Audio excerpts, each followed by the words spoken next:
বন্ধুরা, আজকের ডেটে যেখানে ফিমেল এম্পাওয়ারমেন্ট, ওমেন এম্পাওয়ারমেন্টের ব্যাপারে কথা বলা হয়, মহিলাদের লেখাপড়া শেখানো, সেলফ ইন্ডিপেন্ডেন্সি কথা বলা, এখনও প্রচুর মহিলা আছে, প্রচুর মেয়েরা আছে যারা ভাবে যে আরে ভালো রোজগার করা ছেলে, ভালো বড় ঘর, বড় শ্বশুরবাড়ি যদি পেয়ে যায় 10টা নগদ মানে চাকর বাকর থাকবে, লাইফ অ্যাশ করে কেটে যাবে। এখন বন্ধুরা এটা আদৌ কিন্তু সত্যি নয়। তার কারণ কি জানো?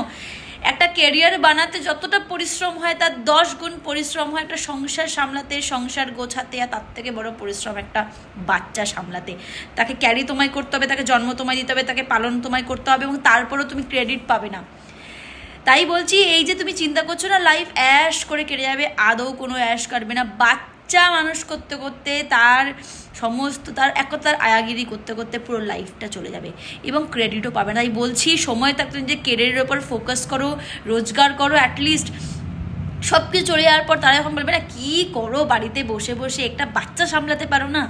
তাদের মুখের ওপর পয়সা ছুঁড়ে দিতে পারবে, আমার পয়সায় খাও যখন তারা বলবে না, তার মুখের ওপর পয়সা ছুঁড়ে দিতে পারবে। আর নিজের কম্প্যাটেবিলিটিটাও পাবে যখন নিজের পয়সার দম থাকবে। নাহলে পরে সারা জীবন শুনতে হবে কি করো তুমি, এই কথাটা কোনো দিন তোমার ওপর, এই তকমাটা কোনো দিন যাবে না। তাই নিজে রোজগার করো, নিজের ডিগনিটির সঙ্গে মাথা তুলে বাঁচো। চাকর বাকর রোজগার করলেও পাবে, সম্মানটা পাবে না।